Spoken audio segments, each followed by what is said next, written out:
కశ్యప ఋషి కులంలో హిరణ్యకశిపుడి జననం జరుగుతుంది. అతను పెద్దవాడయ్యాక దానవులకు రాజు అవుతాడు. చాలా శక్తివంతుడు, పరాక్రమవంతుడు. మనుష్య జాతి పైననే కాక దేవతల పైన కూడా ఎన్నో అకృత్యాలకు పాల్పడేవాడు. ఒకసారి అతను అమరత్వం పొందేందుకు బ్రహ్మ గురించి తపస్సు చేస్తాడు. ఆ సమయంలో హిరణ్యకశిపుడి భార్య కయాదు గర్భవతి. ఒకవేళ హిరణ్యకశిపునికి పుత్రుడు పుడితే అతను కూడా తండ్రిలాగే బలశాలి, క్రూరుడు అవుతాడని, దేవతలపైన అత్యాచారాలు చేస్తాడనే భయం ఇంద్రునికి పట్టుకుంటుంది.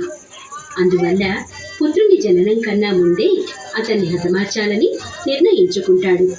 అప్పుడు రాబోయే కష్టాల నుంచి తప్పించుకోవచ్చు అనుకుంటాడు. ఇలా ఆలోచించి ఇంద్రుడు కయాదును తీసుకొని ఎక్కడికో వెళ్తుంటాడు.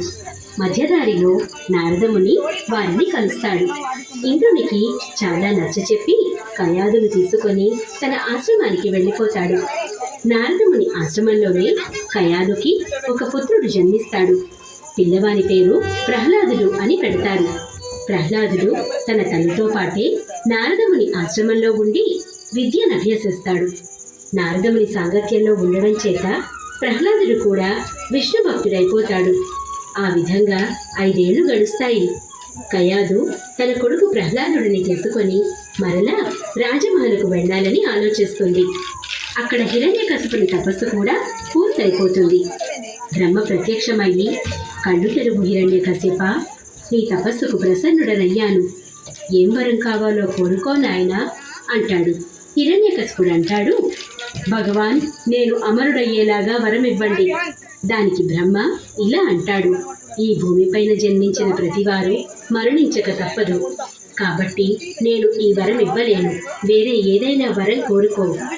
సరే అయితే, నా మృత్యువు పగలు గాని రాత్రి గాని, మనిషి చేత కానీ జంతువు చేత కానీ, దేవీ దేవతల చేత కానీ, ఇంటి లోపల కానీ ఇంటి బయట కానీ, ఏదైనా ఆయుధం చేత కానీ నాకు మృత్యువు కలగకుండా వరం ఇవ్వండి అంటాడు.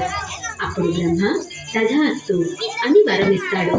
కయాదు తన పుత్రుడు ప్రహ్లాదుని తీసుకొని మహలుకు వస్తుంది.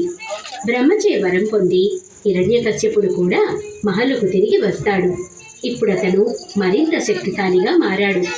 వరం పొందిన తర్వాత అతను మరింత క్రూరుడిగా మారాడు. ఒకరోజు తన కొడుకు ప్రహ్లాదుణ్ణి ఒళ్ళో కూర్చోబెట్టుకొని మాట్లాడుతుంటాడు. కుమారా, నీకు అన్నిటికన్నా ఏది ఎక్కువ ఇష్టం? నాన్నగారు, ఏదైనా ప్రశాంతమైన చోటులో కూర్చొని ఆ విష్ణు భగవానుణ్ణి ధ్యానించడం నాకు చాలా ఇష్టం. ప్రహ్లాదుని మాటలు విన్న హిరణ్యకశిపుడికి చాలా కోపం వస్తుంది. ఎందుకంటే అతను విష్ణు భగవానుణ్ణి తన శత్రువుగా భావిస్తాడు. నిజానికి అతనికి ఒక తమ్ముడు ఉండేవాడు, హిరణ్యాక్షుడు. తన అహంకారం చేత భూమిని సముద్రంలో పడేస్తాడు. అప్పుడు విష్ణువు తన 3వ అవతారమైన వరాహ అవతారం దాల్చి హిరణ్యాక్షుడిని వధిస్తాడు. భూమిని సముద్రం నుంచి బయటకు తీస్తాడు. అందువల్ల హిరణ్యకశిపుడు విష్ణువుని తన శత్రువుగా భావిస్తాడు. ప్రహ్లాదునికి వారికి మళ్ళీ విద్య నేర్పాల్సిన ఆవశ్యకత వచ్చిందని అనుకుంటాడు. అందుకని 2 గురువులను నియమిస్తాడు. కానీ కొన్ని రోజులకు ఆ గురువులిద్దరూ హిరణ్యకశిపుడితో ప్రహ్లాదుడు వారిచే విద్యను నేర్చుకోవడం లేదని, విష్ణు భగవానుని భక్తిలో లీనమై ఉంటున్నాడని చెప్తారు. హిరణ్యకశిపుడికి మరింత కోపం వస్తుంది. విష్ణువుని ఆరాధించవద్దని ఎన్నో విధాలుగా ప్రహ్లాదుడికి చెప్తాడు. కుమారా ప్రహ్లాద, గురువు నేర్పిన విద్యను మాని ఏం చేస్తున్నావు? నాన్నగారు, విష్ణు భగవానుడు ముల్లోకాల సృష్టికర్త. నేను ఆయనను మాత్రమే నా గురువు, దైవంగా భావిస్తాను. మూర్ఖ బాలక, నేను కాక ఈ జగత్తులో వేరొక భగవంతుడు లేడు. నువ్వు పూజించాలనుకుంటే నన్ను పూజించు.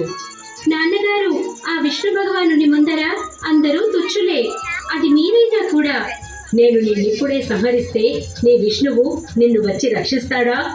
నాన్నగారు, ఆయన అన్ని చోట్ల ఉన్నారు. ఇక్కడికి వచ్చి వెళ్ళే అవసరం లేదు.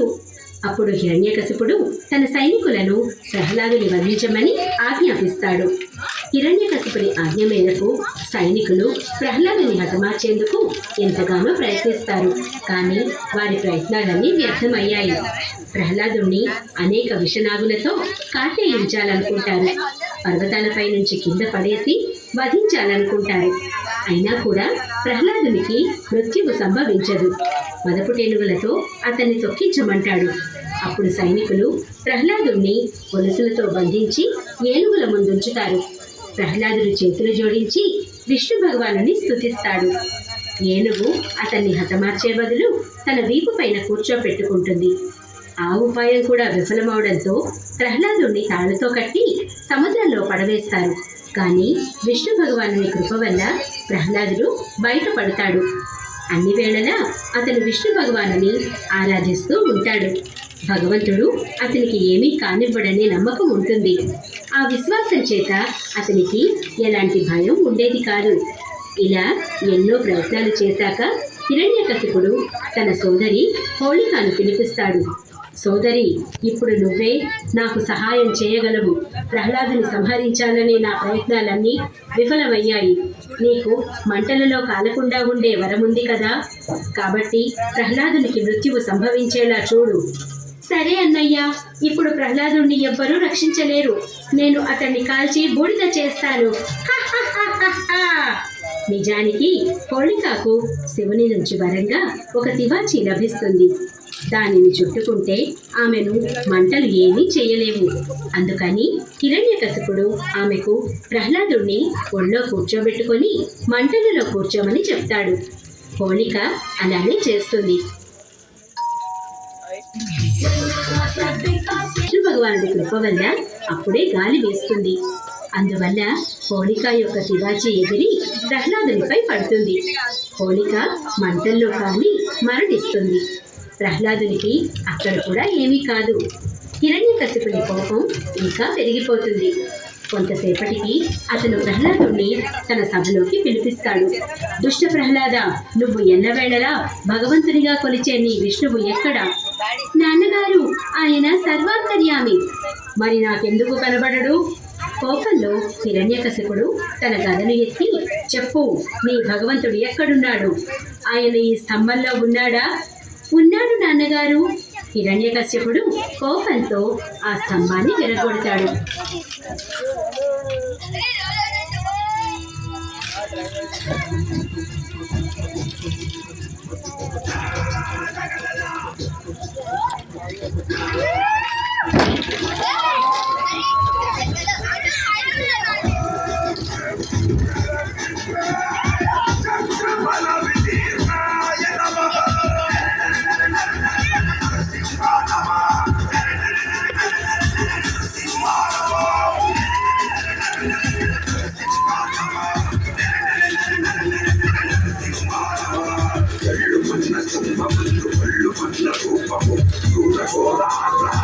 రుద్రమైన రూపము హీనదాన సింహము ప్రళయకాల రుద్రహరుడు సింహమైన కాయం శ్రీ శక్తి జయము కాయం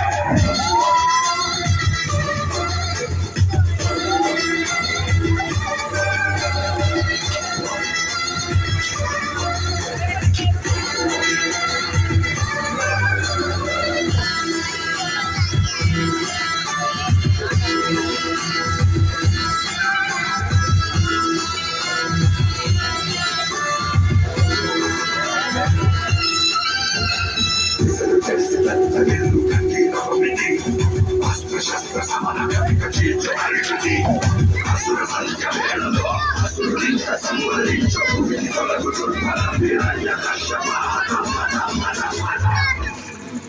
నవరూపం